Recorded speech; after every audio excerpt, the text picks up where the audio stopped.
आज है 21 अक्टूबर 2025, दिन है मंगलवार। आइए देखते हैं मध्य प्रदेश की 10 बड़ी खबरें। नए साल में मोहन सरकार का मेगा प्लान। आपको बता दें, मध्य प्रदेश की डॉक्टर मोहन सरकार प्रशासनिक कसावट के लिए नए साल में 5 बड़े बदलाव करने जा रही है। कोरोना काल में शुरू किया गया 5 डे वीक समाप्त किया जा रहा है। अब सरकारी छुट्टियों में कटौती के साथ क्षेत्रवार अवकाश प्रणाली को लागू किया जाएगा। इसके साथ ही उत्तर प्रदेश, हरियाणा और राजस्थान सरकार की तरह सरकारी कर्मचारियों को इलाज के लिए आयुष्मान जैसी योजना लाने की तैयारी है। पेंशन भी केंद्रीय कर्मचारियों के समान मिलेगी।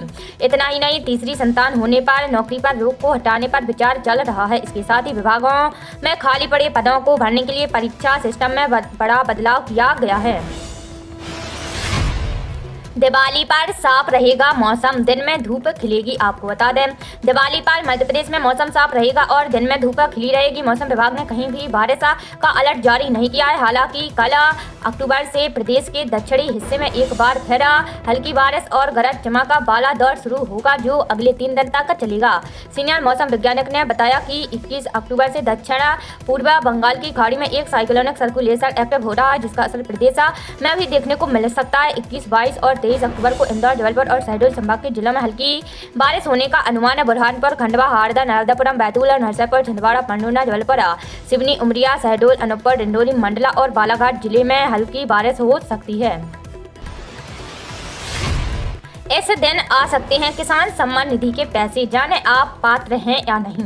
आपको बता दें, केंद्र सरकार हर 4 महीने के अंतराल पर पीएम किसान सम्मान निधि योजना की अगली किस्त जारी करती है। पिछली यानी 20वीं किस्त अगस्त महीने में किसानों के खातों में भेजी गई थी। इस हिसाब से 21वीं किस्त नवंबर के आखिरी हफ्ते में या दिसंबर की शुरुआत तक जारी हो सकती है। किसानों को उम्मीद है कि जल्द ही केंद्र सरकार इसकी घोषणा करेगी, ताकि राशि उनके खातों में पहुँच सके। पीएम किसान सम्मान निधि योजना का लाभ उन्हीं किसानों को मिलता है जो पात्रता शर्तों को पूरा करते हैं। इस योजना में वह किसान शामिल है जिनके पास अपनी जमीन है और जो खेती से जुड़ी गतिविधियों में सक्रिय है। अगर किसी किसान के नाम पर सरकारी नौकरी, इनकम टैक्स रिटर्न या शहरी संपत्ति दर्ज है तो वह इस योजना के लिए पात्र नहीं माने जाते हैं। इसके अलावा संयुक्त परिवार में एक ही सदस्य को योजना का लाभ दिया जाता है। पात्रता जांचने के लिए किसान पीएम किसान पोर्टल या मोबाइल ऐप पर जाकर अपने आधार नंबर या बैंक खाते से स्टेटस चेक कर सकते हैं। अगर आपका नाम लाभार्थी सूची में है तो अगली किस्त सीधे आपके खाते में भेजी जाएगी।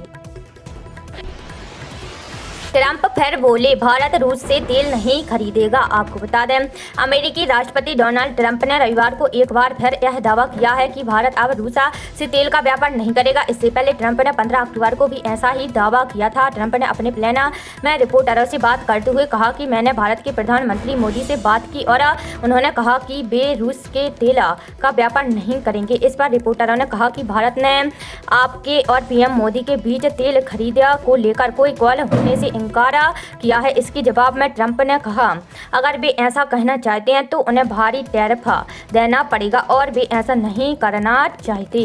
भारतीय विदेश मंत्रालय के प्रवक्ता रणधीर जायसवाल ने 16 अक्टूबर को प्रेस ब्रीफिंग में कहा कि बुधवार को पीएम मोदी और राष्ट्रपति ट्रंप की कोई बातचीत नहीं हुई थी।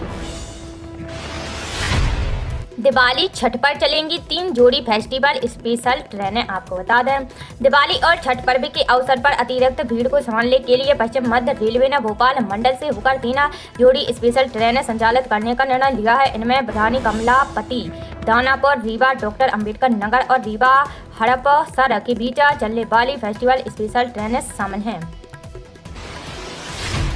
मुख्यमंत्री समाधान ऑनलाइन से जुड़ेंगे, लाडली बहनों के खाते में भेजेंगे 250 रुपए।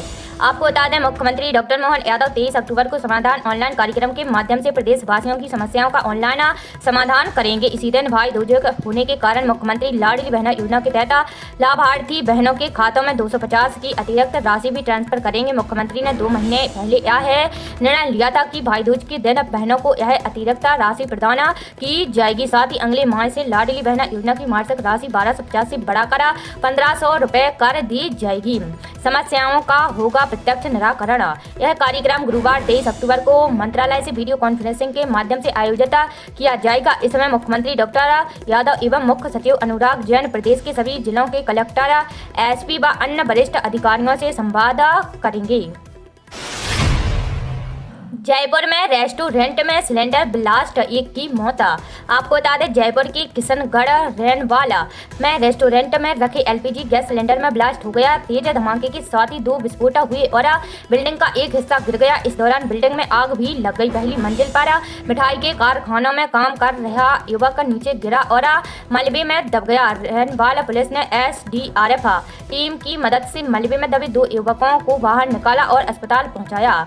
करीब 45 मिनट बाद मलबे में एक और युवक दबा मिला। अस्पताल में उसने दम तोड़ दिया। पुलिस सिलेंडर ब्लास्ट के कारण का पता लगाने का प्रयास कर रही है। हादसा रविवार दोपहर करीब 3 बजे हुआ था।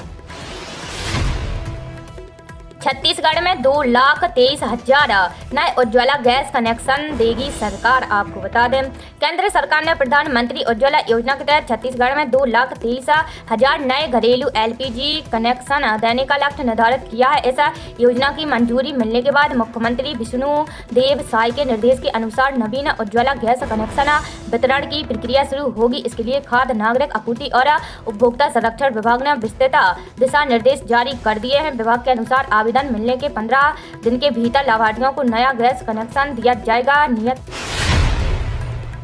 आगरा दिल्ली हाईवे पर चलती बस में लगी आग, 3 झुलसे। आपको बता दें, मथुरा में आगरा दिल्ली नेशनल हाईवे पर रविवार रात चलती बस में आग लग गई। आग इतनी भयानक थी कि पूरी बस जलकर खाक हो गई। सिर्फ उसका ढांचा ही बचा। बस में 50 से 60 लोग सवार थे। सभी दिवाली पर अपने अपने घर जा रहे थे। उन्होंने किसी तरह कूदकर अपनी जान बचाई। हालांकि 3 लोग आग की चपेट में आने से झुलस गए। आग की सूचना फायर ब्रिगेड की टीम को दी गई। कड़ी मशक्कत के बाद आग पर काबू पाया गया। दिल्ली में दिवाली की सुबह प्रदूषण बढ़ा, सांस लेना मुश्किल। आपको बता दें, दिवाली के पहले दिल्ली और आसपास के इलाकों में प्रदूषण बढ़ गया है। केंद्रीय प्रदूषण नियंत्रण बोर्ड के अनुसार राजधानी में औसत एयर क्वालिटी इंडेक्स यानी AQI 335 पहुंच गया है। यह गंभीर स्थिति है। इंडिया गेट के आसपास AQI 350 पार।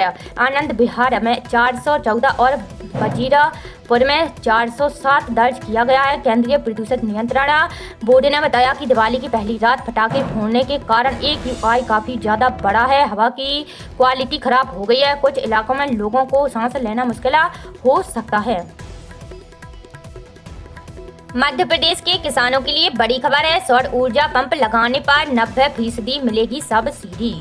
आपको बता दें, मध्य प्रदेश सरकार ने किसानों के लिए बड़ी खबर दी है। दरअसल मुख्यमंत्री मोहन यादव ने शनिवार को घोषणा की है कि सौर ऊर्जा से चलने वाले पंप लगाने के लिए किसानों को दी जाने वाली सब्सिडी को वर्तमान में 40% से बढ़ाकर 90% कर दिया जाएगा। उन्होंने यह भी बताया कि किसानों की कड़ी मेहनत के कारण राज्य के सकल घरेलू उत्पाद में कृषि क्षेत्र का योगदान 39% से अधिक है। उन्होंने कहा कि सूखे खेत तक पानी पहुंचा जाए तो फसल सोना बन जाती है। हम यह तय करेंगे कि राज्य के हर खेत को पानी मिले।